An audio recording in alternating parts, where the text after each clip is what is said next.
Olá, o meu nome é Lucas Rezende Dutra Souza e hoje eu irei apresentar o meu projeto de iniciação científica, intitulado Avaliação da atividade antitrypanosoma cruzi in vitro de matrizes poliméricas incorporadas com o fármaco benzinidazol. Esse trabalho foi orientado pela professora doutora Viviane Martins Rebelo dos Santos e co-orientado pela professora doutora Paula Melo de Abreu Vieira. A doença de Chagas possui como agente etiológico o Trypanosoma cruzi e pode ser transmitida por distintos mecanismos. Por ser uma doença tropical negligenciada, ainda é um sério problema de saúde pública, ocasionando cerca de 14 mil mortes anuais. O único medicamento disponível para o seu tratamento no Brasil é o benzinidazol, o qual possui importantes efeitos adversos, conforme demonstrado nas figuras ao lado, além de possuir baixa eficácia terapêutica na fase crônica da infecção. A formulação atual do benzinidazol é convencional. Em outras palavras, o benzinidazol não é liberado de maneira controlada no organismo. Além disso, o fármaco possui algumas características que dificultam o sucesso terapêutico, bem como baixa biodisponibilidade, difícil solubilidade e baixa penetração intercelular. Esse tipo de formulação, somado com tais características do fármaco, favorece o aparecimento dos efeitos adversos característicos do benzinidazol, sendo assim necessário o desenvolvimento de novas formulações para que seja feito um tratamento adequado. Os polímeros e copolímeros podem ser usados como alternativas para o desenvolvimento de novas formulações de benzinidazol, visto que são muito usados em formulações de liberação modificada.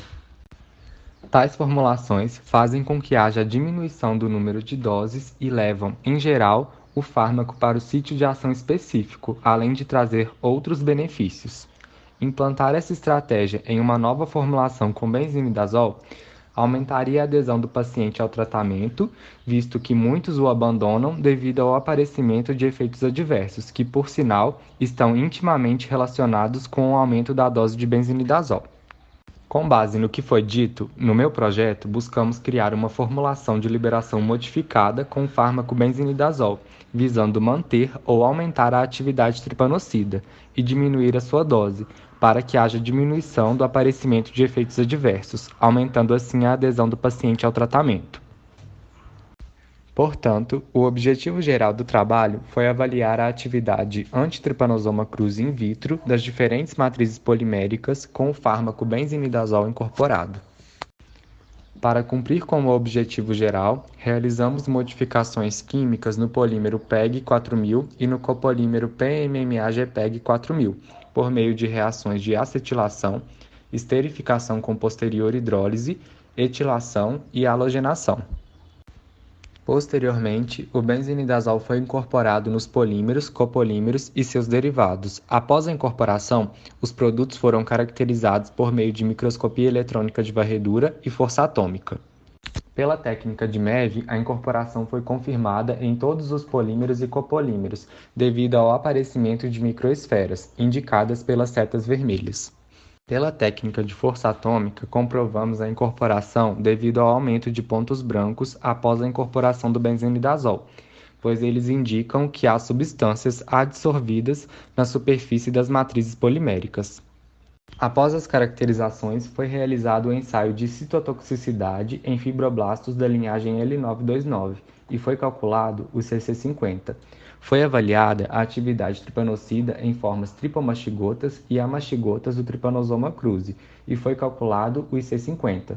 Utilizando esses dois últimos resultados, calculamos o índice de seletividade pela razão CC50 e C50.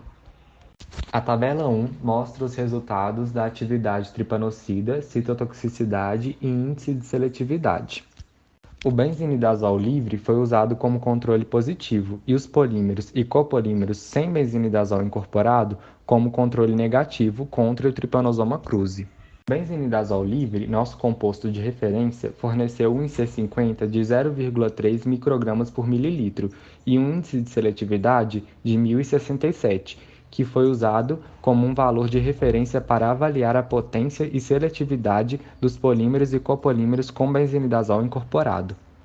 De acordo com a literatura, os compostos P6, P7, P8, P9, P10, C6, C7, C8, C9 e C10 foram ativos e altamente seletivos, pois possuíram um índice de seletividade maior ou igual a 50.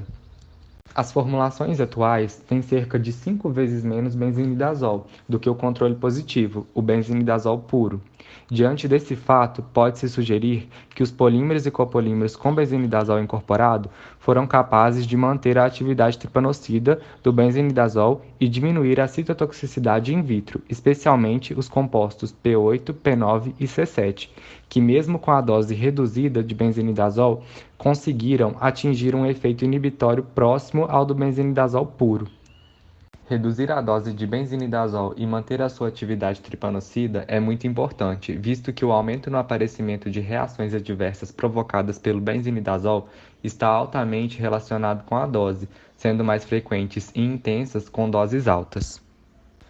Os efeitos adversos do benzinidazol, bem como hipersensibilidade, intolerância digestiva, anorexia, astenia, dor de cabeça, distúrbios do sono, neuropatia e depressão do sistema imunológico, como resultado da depressão da medula óssea, levam ao abandono do tratamento em cerca de 9 a 29% dos casos, o que reforça a importância de reduzir sua dose em novos tratamentos.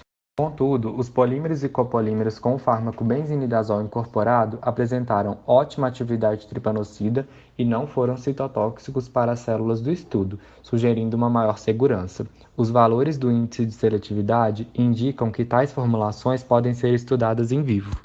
Gostaria de agradecer ao FOP, à PROP, às agências de fomento, ao Laboratório de Produtos Naturais e de Síntese Orgânica, ao Laboratório de Morfopatologia e aos demais colaboradores. Muito obrigado.